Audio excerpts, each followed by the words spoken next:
primeira reunião depois da quarentena, voltando ainda com limitações. Nós vamos meditar, vamos seguir o que a gente estava fazendo, o texto de Joel. Nós lemos os 2 primeiros capítulos, foi transmitido durante a quarentena. Quarentena, assim, que ainda nós estamos em semi-isolamento, vamos dizer assim, né? Ainda estamos em distanciamento social. Mas meditávamos em Joel, vamos lá para o capítulo 3. Joel, capítulo 3.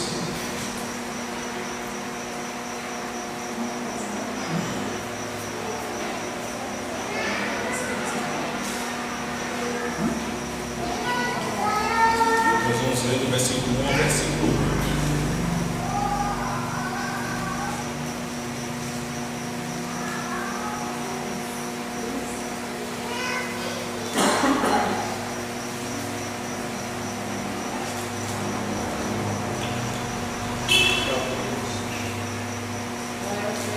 Joel 3, de 1 ao 8.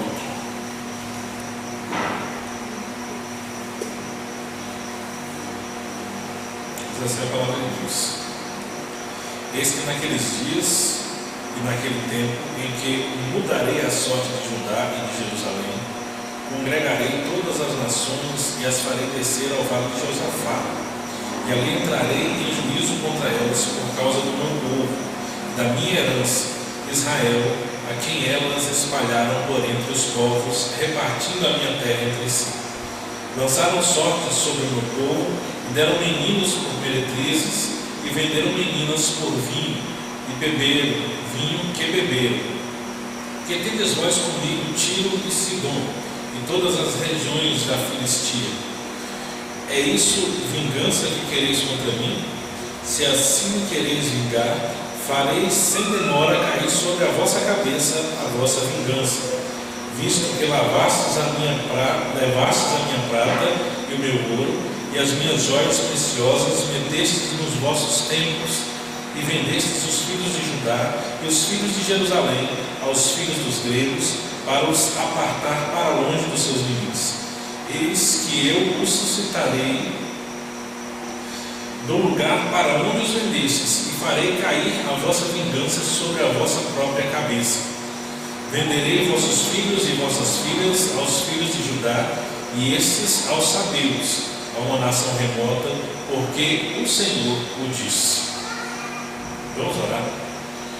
Senhor Deus e Pai, nós te agradecemos, Senhor, por estarmos aqui mais uma vez reunidos em Teu nome, Pai. Nós te agradecemos porque o Senhor tem cuidado de nós, porque o Senhor tem movido os corações, Pai, que agora podemos, mesmo que ainda limitadamente, nos reunir e poder sentir a presença uns dos outros. Senhor, nós pedimos a Tua bênção sobre a Tua igreja, pedimos a Tua bênção para que possamos compreender a Tua palavra.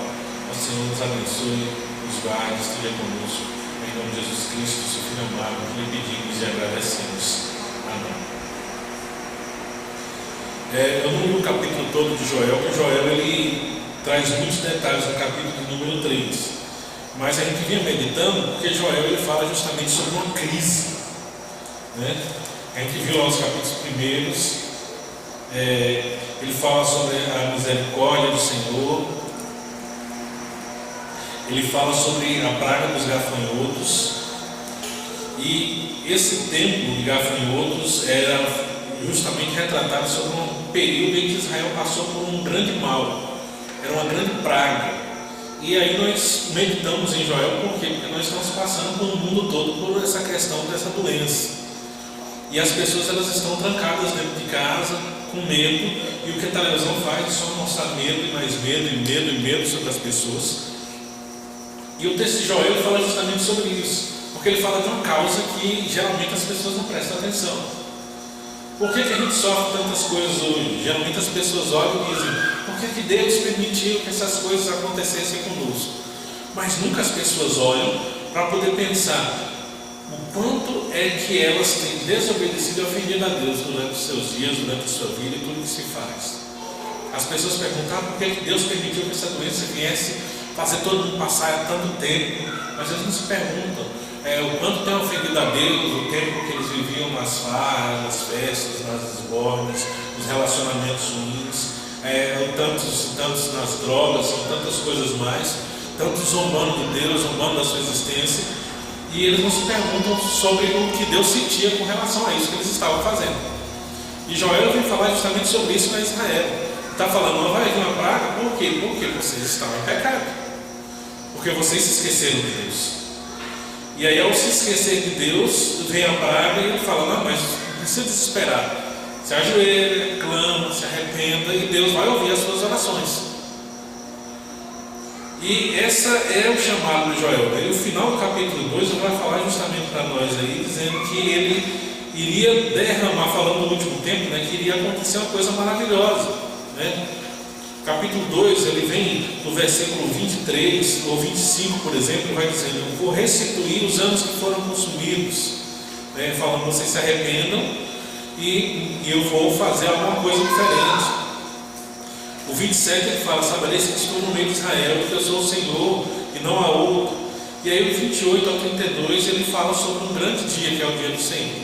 Então, seguindo a sequência, né, no capítulo 13 ele fala do que acontece aí depois da vinda do Senhor, né? Ele está falando do dia do Senhor, é o juízo final, a volta de Jesus Cristo, né? E se a gente prestar bastante atenção, né, o 28 ele começa falando sobre a primeira vinda de Jesus Cristo, justamente, quando ele diz que derramará o Espírito. A gente falou na semana passada, ele está falando aí do que aconteceu em Atos 2. Pedro ele fala disso no discurso, dizendo, olha, o que está acontecendo aqui, lá em Atos 2, é o que Joel tinha falado lá atrás. E aqui, o capítulo 3, ele vai falar justamente dessa segunda vinda, né? Quando Jesus vier novamente. Então, ele vai começar dizendo, olha, naqueles dias e naquele tempo, né, em que mudarei a sorte de Judá e de Jerusalém. Então o povo estava todo sofrendo, né? Como a gente pensa hoje, né? Nosso país está todo mundo sofrendo, todo mundo dentro de casa, todo mundo desesperado, e com aquele desespero, não sabe se vai dar certo, como é que vai ser depois, pessoas perdendo emprego, gente trancada em casa, a doença ameaçando aí, as pessoas dizendo que todo mundo vai morrer, tem gente que está falando do fim do mundo. Mas aí o texto de Joel vem para trazer esperança para nós. Ele diz, eu vou mudar essa sorte, as coisas não vão continuar acontecendo do jeito que está acontecendo, vai chegar o dia que eu vou tirar tudo isso. E o exemplo que ele traz é o exemplo da congregação de Israel, do povo de Israel. O povo de Israel tinha sido espalhado por causa dos inimigos, e ele fala, eu vou trazer todo mundo e juntar todo mundo. O povo de Israel tinha sido vendido, e ele fala, eu vou comprar eles de volta. E mais ainda, ele vai dizer, nós vemos aí no 1 ao 8, que ele iria pegar quem vendeu Israel e vender. E eu acho interessante o texto de Joel, e a gente precisa ter muita ponderação, muito cuidado quando vê ele, porque tem muita gente que pega Joel e quer fazer algum cumprimento no dia de hoje, né? Ele quer dizer que Israel vai voltar e vai reunir a nação novamente, um monte de coisa. Mas o que o Joel está falando aqui, ele está apontando para os últimos dias, ele está apontando para a volta de Cristo e dizendo, olha, vocês não precisam se preocupar, porque o nosso Senhor ele tem algo de muito melhor preparado. Vocês não precisam se preocupar, porque aqueles que estão hoje ofendendo o povo de Deus, lá na frente, Deus vai virar a força deles contra eles mesmos. E o versículo 1 e 2, ele vai começar falando isso. Primeiro ele diz, olha, o 1, que ele mudará a sorte de Judá. No 2 ele fala que iria juntar todas as nações no vale de Josafá. O vale de Josafá era um vale onde eles travavam as batalhas, né? E eu vou fazer juízo contra elas. Então a palavra de Deus é, todo mundo que está se levantando contra o povo de Deus, eu vou juntar eles tudo num lugar só, e eu que vou fazer juízo contra eles. E fazer juízo aqui quer dizer que ele ia colocar eles num lugar e iria julgar aquelas nações. Ele ia pronunciar um julgamento sobre aquelas nações que têm feito mal ao povo de Deus. Isso é para nós pensarmos nesse dia, porque nós temos vivido muitos tempos em que, se a gente for observar bem, dos mais castigados pela pandemia, e aí eu não estou falando com relação à questão de passar dificuldade, não estou falando sobre questões financeiras, mas quando a gente vê o que tem se fechado e tudo mais, a gente vê que a igreja, inexplicavelmente, muitas vezes é colocada num lugar que você não sabe por que ela está ali. Eles mandam fechar todas as lojas, eles mandam fechar todos os comércios, né? Aí lá no decreto fala que proíbe aglomerações. Os decretos é sempre assim, o projeto era com mais de 50 pessoas, então não dá para fazer reunião que junte mais de 50 pessoas, se juntar é problema, né? Eu tive a notícia esses dias que num determinado local aqui da cidade, aí bem conhecido, estava juntando muita gente, não sei se o político estava lá pagando coisa para todo mundo, e aí a polícia baixou lá e saiu todo mundo. Por quê? Porque tinha mais de 50 pessoas. Então o projeto fala, não pode juntar mais de 50 pessoas. Só que aí as igrejas, eles pegam a igreja e dizem, não pode ter culto. Às vezes a gente passa e não percebe muito bem isso. Então não pode juntar mais de 50 pessoas. Se não pode juntar mais de 50 pessoas, a lógica era que quem faz as reuniões, até 50 pessoas pudesse fazer. Mas não, lá um ponto na frente vai dizer, não pode ter culto.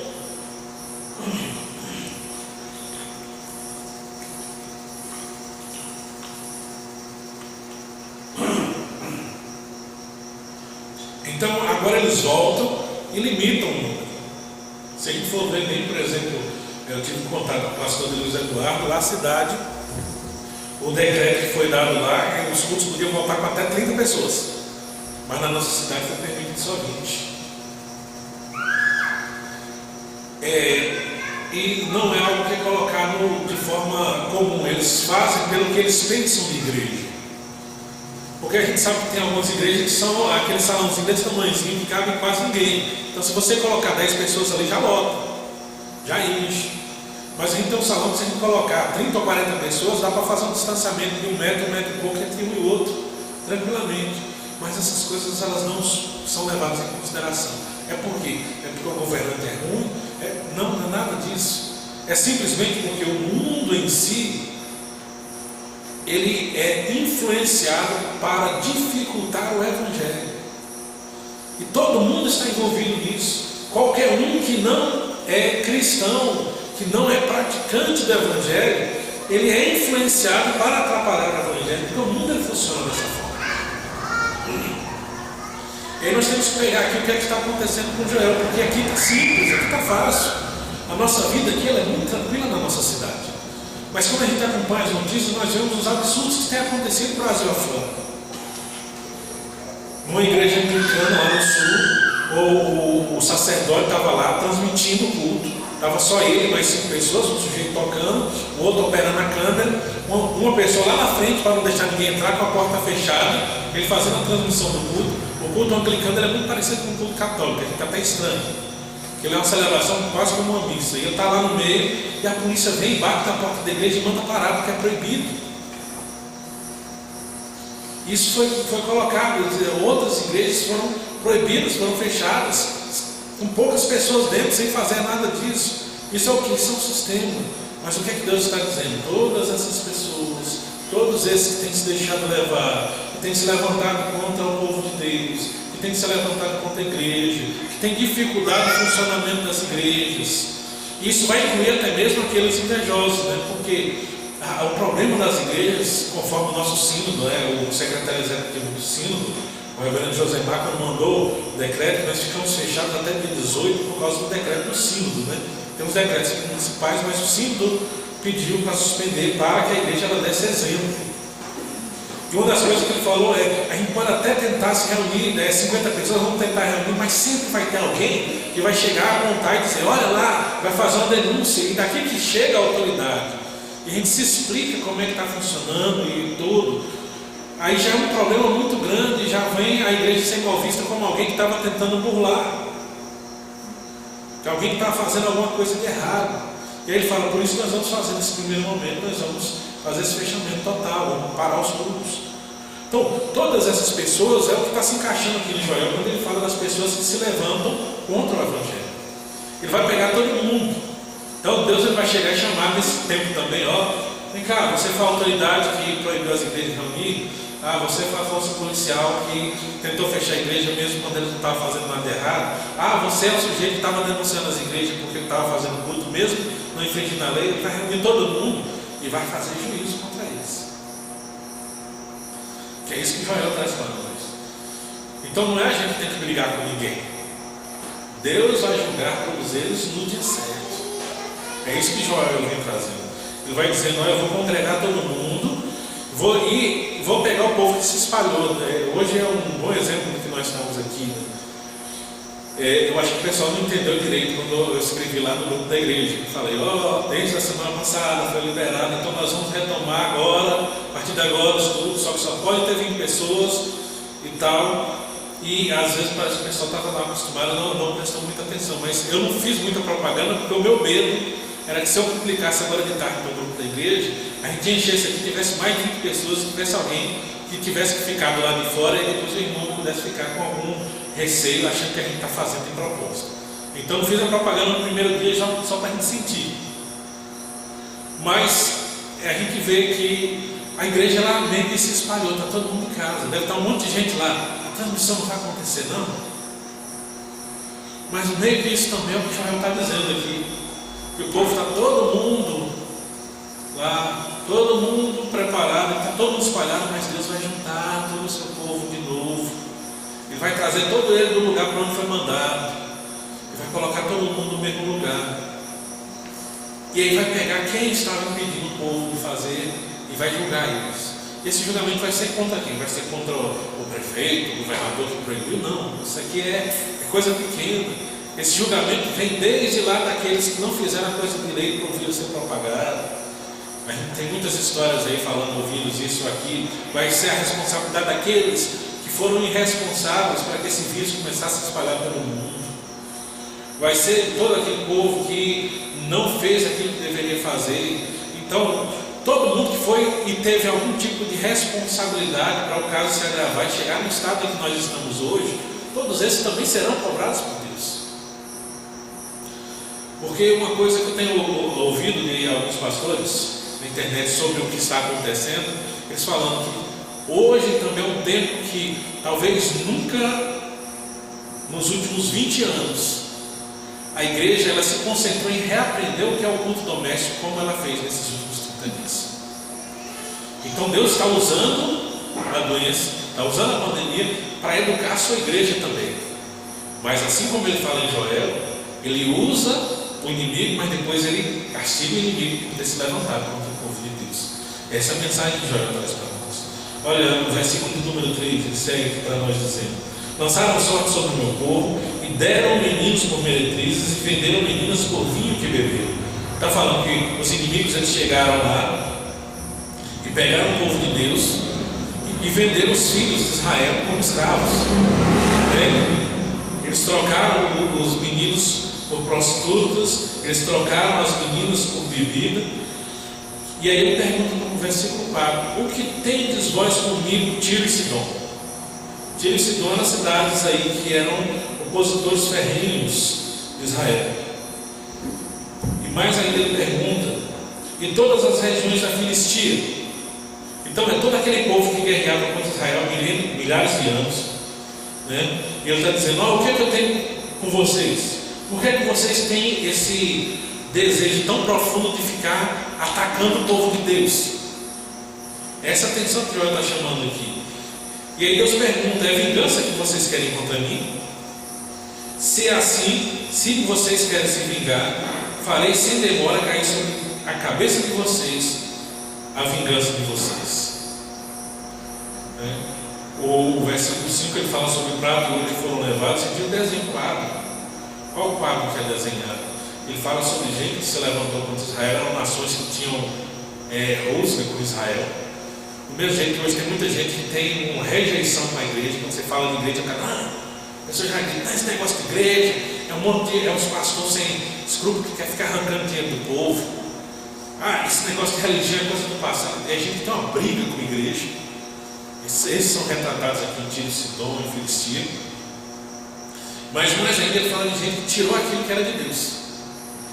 Porque quando ele fala de cidades como os filisteus, por exemplo, eles venciam a guerra, eles vinham no templo e saqueavam o templo, pegavam as vasilhas do templo, que era, todo o templo elas eram feitas, tinham as bacias de ouro, os copos, os não sei o que, tudo precioso. Eles vinham e roubavam aquilo e levavam lá para o templo dos deuses deles. Hoje a gente tem que pegar muito isso aí, né? Hoje a gente tem na internet gente que tem roubado coisa que é de Deus. Em que sentido? Você pega muitas vezes o pessoal que lida com filosofia, muitas vezes autoajuda, autossuficiência, esse negócio de ajuda para a pessoa se sentir melhor, tem roubado daquilo que a igreja ensina há milênios sobre o valor do ser humano, e eles têm usado como se fossem eles que inventaram. A gente tem filósofos e pensadores que eles vão falar sobre aquilo que a igreja faz como se fossem eles que inventaram. A gente tem o pessoal dos direitos humanos falando sobre valorização da pessoa, sobre ajudar o necessitado, sobre caridade, como se eles tivessem inventado isso. Isso foi inventado pela igreja. Então, é um capital que é nosso, que é do cristianismo, porque antes do cristianismo ninguém fazia caridade, ninguém dava nada para ninguém, ninguém se preocupava com a escravidão. O cristianismo foi o primeiro a lançar essas ideias, foi o primeiro a defender essas coisas. E aí agora chega o pessoal e eles tomam conta disso e falam mal da igreja, como se a igreja não fosse a fonte da ideia que eles defendem. E é dessas pessoas que Joel também está falando aqui no sentido futuro. São pessoas que vêm, eles tiram o capital, aquele que é precioso da igreja, o ensinamento que nós já baseamos há muito tempo, e levam lá para o tempo deles. Tem muita gente que vai pegar aquilo que foi baseado na igreja, né? Porque se não fosse a reforma protestante, por exemplo, a gente não tinha pesquisa científica. Foram os reformadores que desenvolveram pesquisa científica. E agora vem o pessoal da ciência e quer excluir a igreja. Então, se você acredita em Deus, você não pode fazer ciência. Os maiores cientistas que inventaram as últimas coisas que servem de alguma coisa no nosso tempo, eles todos acreditavam em Deus. Então isso é gente que rouba o nosso capital. E aí a gente quer falar aqui como aqueles que roubavam os vasilhas do templo de Jerusalém para levar para o templo dos deuses dele. A gente está fazendo pesquisa hoje baseado num pressuposto que é cristão, que é nosso. E lá eles dizem que a gente não pode fazer parte, que a gente não pode dar ideia, porque a gente não merece isso, sendo que aquilo foi criado por nós como cristãos. Então é dessas pessoas que a gente está falando. Eles levaram lá para os templos. Eles venderam os filhos de Judá e os filhos de Jerusalém aos filhos dos gregos para os apartar para longe dos seus limites. Mas o que é que Deus fala aqui no final, no versículo 7 e 8? Ele fala que eles venderam os filhos de Judá para os gregos, mas Deus vai fazer os filhos deles mesmos serem vendidos para os filhos de Judá, e depois dos filhos de Judá vão vender para os sabidos. É o versículo 8, né? Venderei os vossos filhos e as vossas filhas aos filhos de Judá, e esses aos sabidos a uma nação remota, porque o Senhor o disse. Então todo o texto está dizendo o seguinte: tudo aquilo que se levanta contra a igreja, ele volta-se contra aquele que está levantando contra a igreja. Então, se alguém quer proibir a igreja de fazer a vontade de Deus, ele quer trancar a igreja, quer prender a igreja, ele mesmo vai ser preso. Se alguém ele quer oprimir a igreja, castigar a igreja, ele vai ser castigado. Se alguém quer matar os cristãos, ele pode até matar, mas depois ele mesmo vai ser morto. Então tudo aquilo que se levanta contra o povo de Deus, contra ele mesmo se levantará depois. Esse é o que Joel está trazendo para nós aí no início do capítulo de número 3, né? E aí a gente fica até o versículo 8. Então a palavra de Joel para o nosso contentamento, para a nossa alegria, ele dizer: olha, não se preocupe com o povo de Deus, porque tudo aquilo que foi levantado e atrapalhou a gente a continuar louvando a Deus, contra as pessoas que levantaram, ele será levantado. Então a gente, como igreja, não precisa se preocupar em se levantar e dizer: eu vou brigar com quem está impedindo, eu vou fazer alguma coisa contra. Não preciso fazer nada, o próprio Deus vai cobrar daqueles que se levantam contra a igreja. Então nós esquecemos do Senhor para nos trazer de volta a sua palavra, nos trazer de volta ao seu culto, nos trazer de volta a sua vontade e a comunhão que nós precisamos para estar na presença dele. Então vamos estar lembrando, nesse tempo também é um período em que Deus ele está educando a sua igreja, mas aqueles que fizeram mal contra a igreja, o próprio Deus cobrará deles. Assim o Senhor nos fala através de Joel. Esperamos ainda meditar na próxima semana. Deus abençoe, e aí o restante nós estaremos falando na próxima reunião de oração.